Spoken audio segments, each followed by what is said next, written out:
Today with our friend Jane from Meno Me, and we are here in her amazing studio, and she's going to put us through our steps today. She is. But Jane, rather than us get it wrong, can you tell us a little bit about you and Meno Me? Yes, I can. I have been doing what I've been doing for 25 years. I'm a clinical exercise instructor and a personal trainer.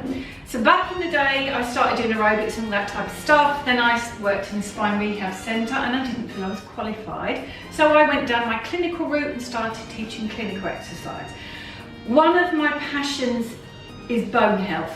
Back in the day, we've got to talk about bone health today. Back in the day, I used to work with a lot of women that suffer with osteoporosis. Osteoporosis is called the silent killer. So I'm taking what I've learned back then into a relevant period in your life. Absolutely, and it's so important. So I've got this. I've got my studio in London Bridge here, but my passion is menopausal ladies. So my job is to keep you fit, active, happy, and fabulous. Which is why we put Tap with Jane today, because that's what we keep trying to do, is get fit and take us through. But it's easy. It can be really easy, effective, achievable. You don't have to go to a gym. Which is why I'm dressed, obviously not as a gym bunny, but and we decided it's got to look relatable. We want Jane to show us exercises that we can do at home, at the office. But the whole point of me being not in gym gear is that it's accessible for everyone. You don't need equipment. You don't need. The reason I'm only like this is because I've been working all day. You don't need lycra. Yeah. No lycra, no money. I've got lycra. Let's get down to it. Excellent, let's go. Okay, so the major sites of osteoporosis are your hips, wrist and spine. Now, we talk about bone health, however, just because we're 25, we don't want to look as fabulous as we can. So, bingo wings, yes. However, when we work our bingo wings, we're going to load our wrist as well, because the wrist is really important. As you get older, if you put your hand down, if you have a fall, which is going to happen, might happen later down the line, we want to stop that happening. So if you've got strong bones, that's not going to happen. However, let's work our bingo wings. So let's put the band as I'm at work. Work. She said work. She said work. And you know what? This could actually be a pair of tights. Doesn't have to be an exercise bag. Good idea. Yep. All right. And these, beautifully demonstrated, are your tricep dips. So bend down and up. Just pull that back. Okay. So we're just going to tweak that there. Lift up. Now bend the elbow. And then I actually don't know if I'm doing this correctly. You are. Don't worry, I'd shout at you if you wasn't. Now I can feel that working all the way up. There, yeah? Keep the bottom off and come forward and bend and straighten the elbow and keep doing it. Keep doing it. Keep doing it. Oh my. So this is benefiting what for? This is for me? For our triceps and probably our bingo wings, but the wrist. More importantly, the wrist, osteoporosis. Alright, just do 3 more, because you want to do 12 of these. So this is the more advanced, and this is if you're starting out. All right, let's just sit yourself back. I can see that I'm going to get that band up. all the hard stuff because I've got the gear. Crunching my tights. All right, so you got your tights. Yeah. We're going to do a little scrunch, and we're just going to do a little stretch. So, oh, my shoulders are dreadful. Okay, that's it, that's it. So after every type of exercise, what are you doing? So you're scrunching the band up like that. What, and just, yeah, you're just squeezing it, squeezing it. Oh, so like you're washing, if you're doing that, that's going to help with your wrists. Yeah. So wrists are really important. I have carpal tunnel, so I think this would be really useful for that. Because I can actually feel some. Does it hurt when you're doing it? No, it feels nice. It's a bit of a release. Exercise. Release. Exercise for you, nice. Yeah. That's amazing. That is, I don't say that too often. And beautifully demonstrated over here, beautiful stretch. So any muscle you work, you need to stretch after. Good job I did my armpits. So, a lot of people say to me, I get a lot of messages, Jane, how can I get my belly fat, my menopausal belly fat down? A lot of it is food, as we know. Absolutely. We were talking about wine and peanuts earlier. I'm no specialist, but yeah, everything in balance. Yes, absolutely. But if you've not done any exercise, especially for your core or your back or your stomach for a long time, it can be a bit daunting to think, oh shoot, what am I going to do? Am I going to give myself an injury? So this can be done at home, watching the TV, sitting just before you eat your dinner, or at work if you work at a desk. So I want you both to sit lovely and tall, shoulders back. Now I want you to imagine you're walking past, you're on holiday. Let me just think. For me, it would be Brad Pitt. So you just suck that tummy in tight, hold for 6 seconds, but I want you to count so you don't hold your breath. That's it, because when we talk, we breathe automatically. That's it, 6 seconds, and just relax the tummy. But when you relax the tummy, if you're doing this at home, don't collapse. So you want to pull your tummy nice and tight, hold for 6 seconds, keep it tight, and you're counting out loud to 6, and then you relax. And if you haven't done this for a while, you might kind of go, oh my God, that was hard, and relax, but you really need to try and keep the spine straight. Yeah. Also, what we're trying to do with this one, very, very easy, but we're thinking of later down the line, we're thinking of as we get slightly older. I'm sure if you see some older people walking along, sometimes you get this sort of, So if we keep on really good posture here, that's going to help with our core, okay? So let's just keep doing that. So pull the tummy in tight. And what I want you to do, once you pulled your tummy in, lift one leg up, and then lower, another leg up, and keep the tummy really, really tight. And now just relax the abs. That's it. Pull the tummy in tight, and lift it lower. So this is one up, and then lower. Can you feel it in the lower abs? Yeah. What about your back? Yeah. And this really is something that you could do anywhere. So at the minute, on a scale of 1 to 10, breathless scale, we are just 1. Okay? 10 is like you're running up Kilimanjaro with the backpack on. Now, the next reason we're going to do this one is because when we hit menopause, our estrogen levels drop, which is why it's important for our bone health. But also importantly for our cardiovascular system. Our arteries become less elastic. Okay, so HRT helps with that. But if some women like Jude, our Jude, can't take HRT because she's got the BRCA gene, we've got to exercise, we've got to get breathless. But you don't have to go to the gym or run to get breathless. No. So I'm just going to sit here and just tell you what to do. So I just want you to march with the feet, ladies. March, march, march. March, march, march. Sit nice and tall. So what you can do, put a reminder on your phone and the arm, that's it. And then what I want you to do is take your hands on your shoulders and lift them up to the ceiling. Keep marching, watch. Anything, that's it. See, it doesn't matter what you're doing, and thumbs up. I cover both hands because I've got a bad shoulder. Just do as I say, not as I do. Right, now keep doing that up and down, up and down. She's a tricky one, this one. Oh, she will not do. And if you say go left, she'll go right. I'll tell you that. Do we get a little bit breathless? No, but my arms are aching. Yeah, my thighs are. Right, let's do that. Feeling it. We're going to stop for a bit. Part of being our age is, yes, we need to think about our health, our internal health, our heart and our lungs, and what's happening with the estrogen drop. So we've talked about cardiovascular, getting breathless, and our bone health. But we also need to think about power and balance. Many years ago when I used to work in the NHS, I did something called the Falls Prevention Project, FALLS. So what we used to do is something called backward training, because as you get older, you lose power, balance, proprioception. And that's one? Proprioception, quickness of movement. Okay. Yeah? So learning new things like new dance moves, just something that's going to challenge you proprioception wise, is going to help prevent falls as we hit a certain age. So what the OTs used to do was, say for example somebody's got a knee problem, they would, or a shoulder problem, or both, they would take everything down off the top shelf and everything up from underneath. And they would kind of like do this, or reach up. So over time, they haven't been on the floor. So what we're going to do is like a really simple exercise. If I say squat, people go, oh no, I can't do that. So I just want you to come to the edge of your chair, which you are. So if you're doing this at home, you're on the edge of your chair, you take your feet back, and all you can do is stand up nice and tall without holding on, Oh. Okay, and stand up. That's it. Step back so you can feel the chair or the seat behind you, and then sit back, and then sit up nice and tall. And let's do that quite a few times and quite quickly. I'm going to hold this chair. Okay. I was just thinking, I'm not sure this chair's going to take my weight. It's just sliding. No, it's just sliding. You have to keep your back straight. Nice and tall. My feet are together. Perfect. No, it's perfect. Oh, I'm sticking my bum out as I sit No, down. that's fine. That's fine because if you stick your bum out as you sit down, you're working your bottom, your glutes. Even better. That's it. And if you really want to work those legs and get the bottom nice and tight, as you come up, just squeeze the bum. Oh, I like this, Jane. Squeeze the bum. Do you like this? And absolutely. So you could even include your pelvic floor exercises Oh in this my God, as well. she pulled out the pelvic floor one. She We've loves got the to talk pelvic about floor. that. I do. Okay, we'll talk about that in a moment. Can I just say that this is something you could do in your privacy of your own home? Absolutely. Yeah. Nobody would see you, because I know for lots of women, we're all saying it's time to exercise, look after ourselves.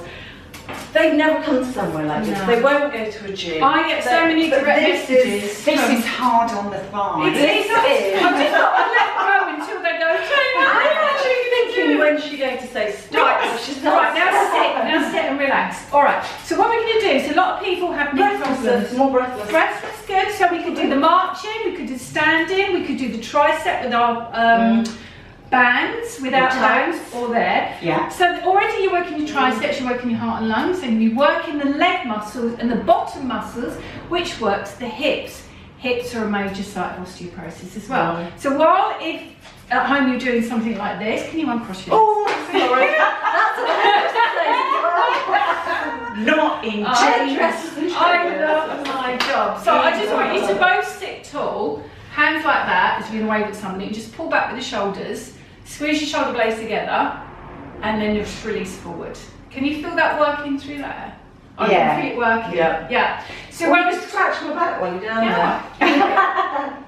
Perfect. That's it. So I was talking before about older people, you've got this, So what happens is the spine becomes osteoporotic. The spine, imagine a crunchy bar. Let's talk chocolate. Let's talk chocolate. Just talk. So you've got a crunchy bar, and you know the little holes in the crunchy bar? So when you're young, the little holes are quite small, and the outside of the sort of the cavern is quite thick. As the older you get, the holes become bigger. So that's why if you see somebody that's kyphotic or diagesis hump, they collapse forward. So this is going to help ward off that. Can I just point out at this point, Jane, because lots of women say, oh, I'm not having any menopausal symptoms. You can't see what's happening to your bones. It's the silent killer. And you will only know when it's too late. Until you have a fall and you have a fracture. Okay, let's have a little stretch. Bring the arms in front, drop the head, shoulder blades apart. So what we've done here, we have done hips, we've done wrists, and we've done upper. And with the pulling in, that's going to help with the lower spine. So those simple things we've just done is going to help with your osteoporotic bones, keep your bones strong. Also with cardiovascular, the marching, etc, etc, etc. But also as well, if you've got stairs at home, just go up 2 at a time.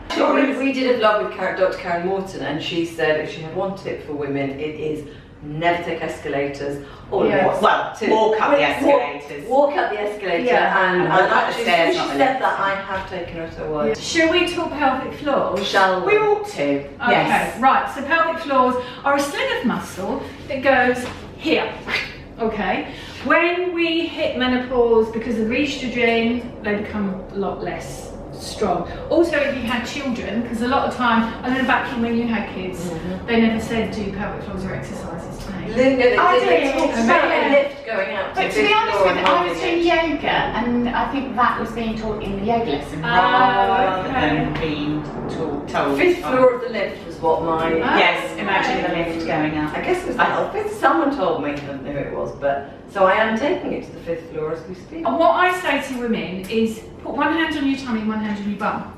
So if you're doing your pelvic floors correctly, you're actually not feeling any movement under your hands. And we've got 2 types we need to do. So we do the slow lift. So back passage, front passage, slowly up. Oh, you do them every day. There's no movement. I don't. You do them a lot. There's no eyebrows going up. I haven't been doing them every day. Okay, then release. You can get an update, can't you? Do the eyebrows go up if you... I know that when I teach ladies and they say, I've been doing it, and they go, I've been doing your pelvic floors.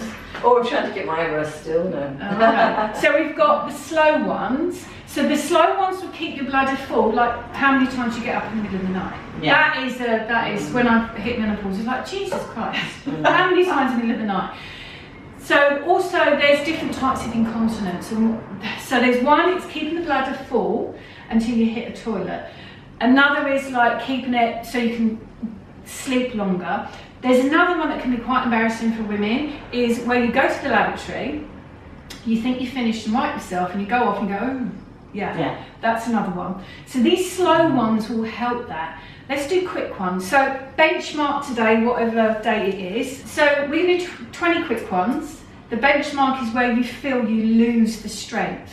All right, so one hand there, let's do 20. So we pull up and release, 2, release, 3, release, 4, release, 5, 6, 7, keep going, 8, keep pulling up, 9, 10, 11, 12, keep pulling, 13, 14, 15, let's leave it there. Where did you feel you lost 12. the strength? 12. I felt. What about yourself? Yeah, I think I kind of was looked just at you and I feeling think it, yeah. you lost it until I left.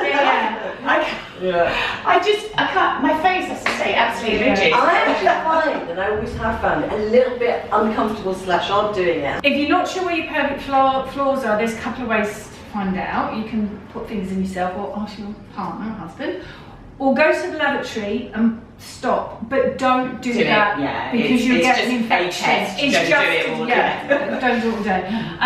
Okay, what else? I'm doing it now. It's kind of quite compulsive once you've got started. I think it's just getting a mindset, isn't it? So you can have an app that reminds you to do it, can't you? But just put something on your phone. Just a little, you know, you get up and have a glass of water, have a cup of tea. Does it make any difference if you're sitting or standing?